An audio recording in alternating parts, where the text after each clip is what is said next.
Hello everyone, and this is BioPhoenix here, and welcome to the first horror review of this month in October. And this time, I wanted to challenge myself again, wanting to play through a Japan-only horror game on the PS1, and that being Reikoku Kizoku Ikeda's Psychic's Laboratory. Man, now that's a mouthful. Honestly, out of all the games I've ever had to pronounce on my channel, this one was probably the hardest. So it was developed by Infinity and published by Media Factory, and it was released in the year 2000.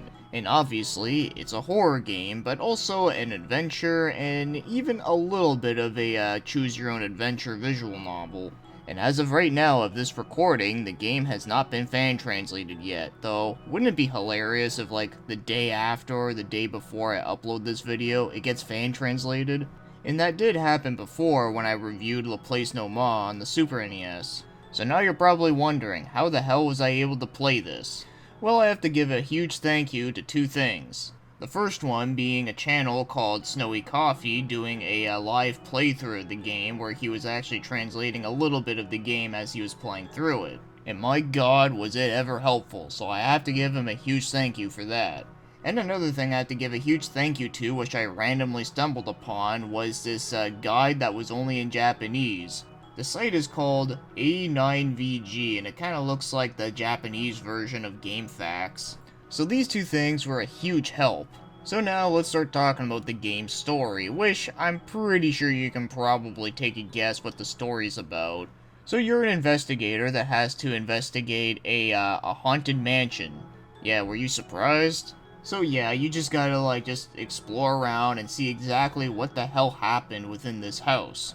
And that's pretty much all you need to know about the story. Of course, there is a few moments later on in the game where you actually do get some visions of stuff that happened previously, but I won't get too much into that, and besides, I can only talk about so much of it anyways. So as for the main gameplay, as you see, this is a first-person view game, and I'm sure most people probably get the vibes of Silent Hills, you know, the PT demo. So you just walk around the house, you collect items, you read notes, you look at pictures, you even see some creepy stuff every now and again. And very rarely you'll come across multiple choices, and depending on the choice you pick, you can progress. So yes, there's no actual combat in the game or anything like that, you're just mindlessly walking around looking at weird shit.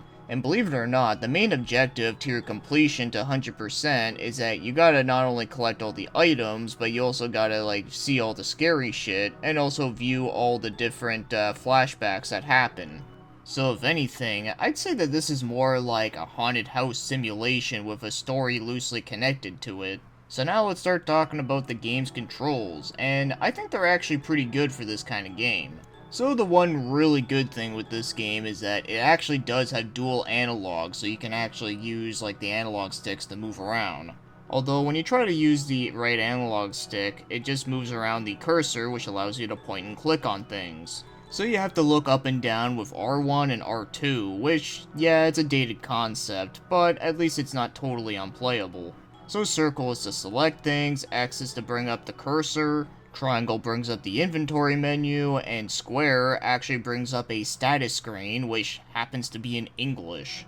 But this status screen not only shows your completion rank, but also shows all the different notes that you collected. Yeah, it kinda is misleading that they have power, magic, healing. It makes you think that there is gonna be combat in the game, but there's not. And that's really the only English you're gonna get throughout this game, except for a couple things here and there, like Bible. Also, the start button is to bring up the map.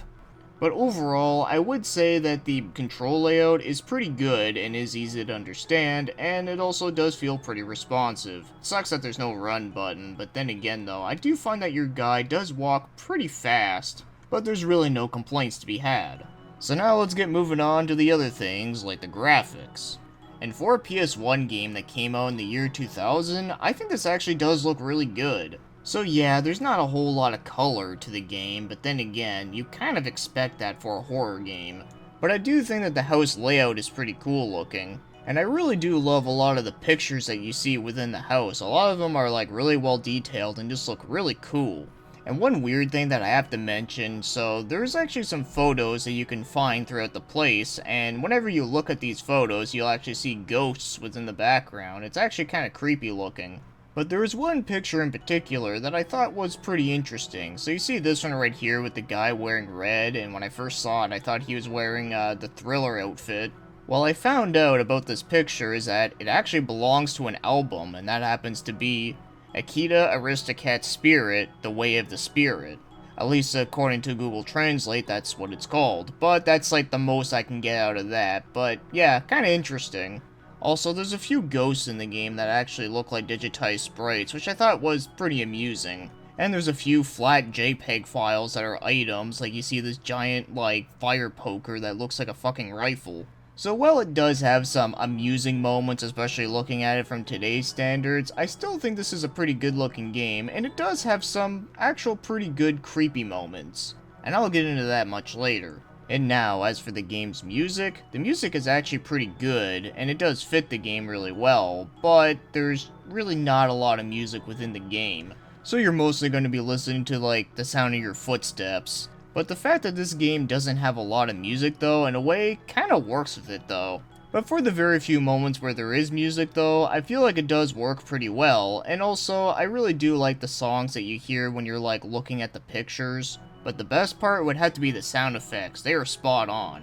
So while the OST may be lacking with the variety of songs that it has, at least the very few that are in there are actually really good and well done. So now, if you wanted to go out and buy this game, I only found 2 copies on eBay and they happen to go for $140 and $150. Also, I found the manual for like $30, so yeah, what the fuck. So knowing what I explained about this game so far, and what the game's price is, I can say that it's not worth it. So now, as my overall thoughts on Reikoku okay, you know what, fuck it, I'm not gonna pronounce it again, you know the name. But as for my overall thoughts though, well, this is a really hard game to review, not just because of the language barrier, but just in general. Because there's really not a whole lot that I can say about the game, it's like, very basic shit. Now, I know what I'm about to say right here is gonna sound really idiotic, but this is not the kind of game that you play to have fun. This is the kind of game that you play just to experience because of its weirdness. If I can compare it to another game, it's like LSD Dream Emulator. It's a game where all you do is walk around, look at weird shit, and well, yeah, like, the game, like, as its own, like, it's kinda boring, but for some reason, I just can't stop playing it because it's just so fascinating. So this game does have a lot of similarities to LSD, but there is one problem I do have with this game though. So the problem I have is actually trying to figure out some of these events. Yeah, even though I do have like 2 different guides up, it's still hard as fuck to figure out. So I'll give 2 examples, but thankfully one of them I actually did manage to figure out. So when you go inside the bedroom, you have to trigger a creepy dream scene where a ghost is like heavily breathing in your sleep. In order to do that, you gotta go in the bedroom, turn off the light, and then you gotta go to sleep. Yeah, why the fuck would you go to sleep in a random bed in, like, a haunted house? That just seems like a dumbass idea. Well, anyways, a short dream happens, and then after that, you wake up, and then what you gotta do now is that you gotta go to sleep again. Yeah, I never would have figured that out, and there's nothing in the game that actually tells you to do that either. And then as for the one that I can't seem to figure out how to trigger at all, is trying to get the first flashback in the tunnel. I was only ever being able to get it once, and I fucked up, and after I fucked it up, I could never get it again. And I have no idea what I did to trigger this, but what I remember doing was that I saved the game at the telephone, and then I looked around the basement and I couldn't find shit, and then I went back up, I went into the music room, and I listened to a weird cassette tape with some weird ass noises, and then I took the cassette tape, looked at some of the speakers, and then walked out. Then I looked inside like the toilet, and then I walked out of the bathroom, and yeah, flashback happened. And after I made the wrong choice in the tunnel scene, I ended up reloading my save, and I retraced my steps exactly the same way how I did it, and nothing.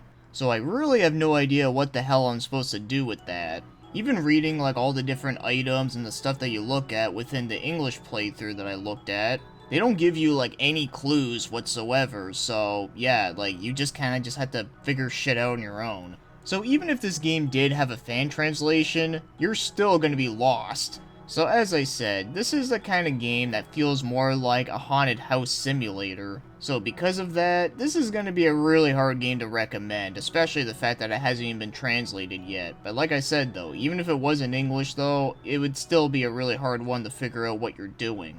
So I'm not gonna go out and say that the game is a piece of fucking shit and it deserves to get fucking broken. But nah, to be serious though, I just think that the game is just kinda average.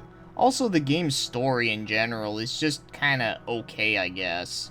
But there are some pretty cool creepy moments that do happen though, so I guess that makes up for it a little bit. But I will say that if this game ever did get fan translated, I would be willing to give it a try again, but I probably wouldn't do another review on it. I'd probably end up streaming it or something. But with that said, it's an interesting little horror game that isn't anything mind-blowing, but it's okay. So now I'll be ending this review, so thanks for watching, commenting, and have yourselves a great day.